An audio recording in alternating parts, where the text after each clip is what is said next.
Во Турција тензиите по синоќешниот неуспешен обид за воен пуч полека стивнуваат, а највисоките представници на армијата и војската соопштуваат дека ја држат ситуацијата под контрола. Во меѓувреме, додека се уште се пребројуваат жртвите и повредените од двете страни, власта, под чија контрола се наоѓаат безбедносните сили, започна енергична пресметка со пучистите. Последните информации говорат дека под сомнение за учество во заговорот се уапсени 2839 лица, меѓу кои се наоѓаат и голем број на офицери на турската армија на разни нивоа, а меѓу уапсените има и определен број на генерали и адмирали. Ова покажува дека ситуацијата во Турција била многу посериозна отколку што тоа се обидуваат да го представат председателот Реджеп Таип Ердоган и другите највисоки представници на државата кои изјавија дека во пучот бил ангажиран мал број на припадници на турската армија. Но ова тврдење би можело да се прифати само делумно, бидејќи првите сознанија упатуваат на заклучок дека во обидот за воен удар биле вмешани голем број на припадници на воздухопловните сили на турската армија и жандармеријата.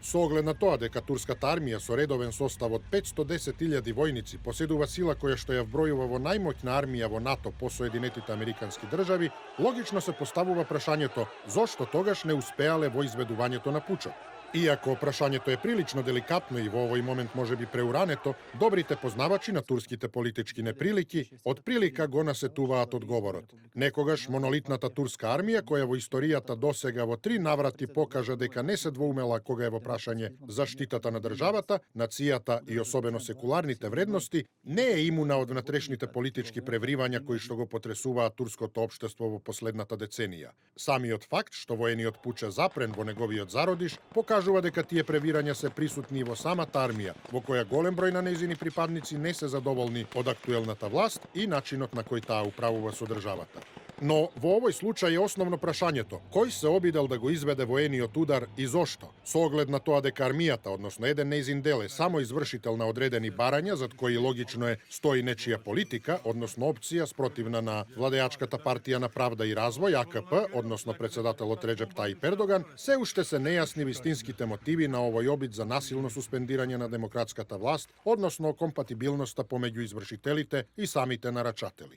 За да одговориме на ова прашање, треба да кажеме дека турската армија, генерално, се уште е синоним на одбрана на секуларизмот на Турската република. Со други зборови, таа е кемалистичка и не е ништо невообичаено што нема симпатии кон актуелната власт, за која може да се каже дека е исламистичка или во најмала рака конзервативна. Од друга страна, највисоките представници на турската власт без двоумење покажаа со прст кон контроверзниот проповедник и верски лидер Фетулах Ѓулен со тврдења дека тој и неговите симпатизери стојат зад неуспешниот воен пуч. Значи, некомпатибилноста помеѓу нив е во републиканското сваќање на армијата за устројството на турската држава, односно залагањето за традиционалните и конзервативни турски вредности во кои исламот е незаобиколна компонента. Повторно се поставува прашање како е тогаш воопшто можна една ваква неприродна симбиоза или посликовито речено неприродна коалиција? Одговорот треба да го побараме во почетокот на 2000-тите години, кога турската власт и тогашниот премиер Реджеп Таип Ердоган спроведоа вистинска чистка во офицерските редови на турската армија, кои уште тогаш беа обвинети дека подготвуваат заговор за уривање на актуелната влада. Во таа чистка настрадаа голем број на највисоки турски офицери, вклучително влијателни генерали, што беше и причина за владеачката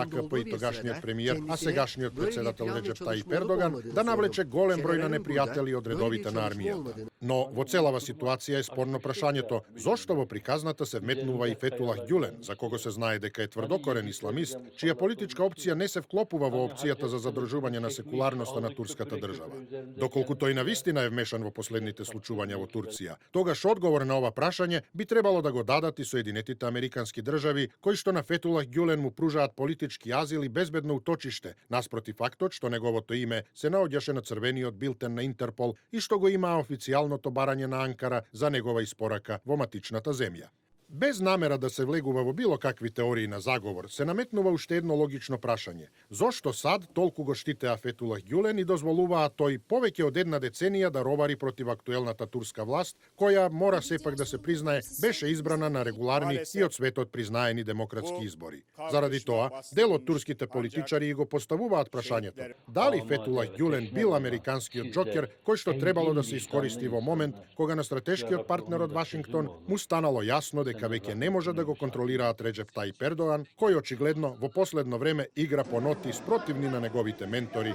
и со чија помош пред нешто повеќе од една деценија и дошол на власт.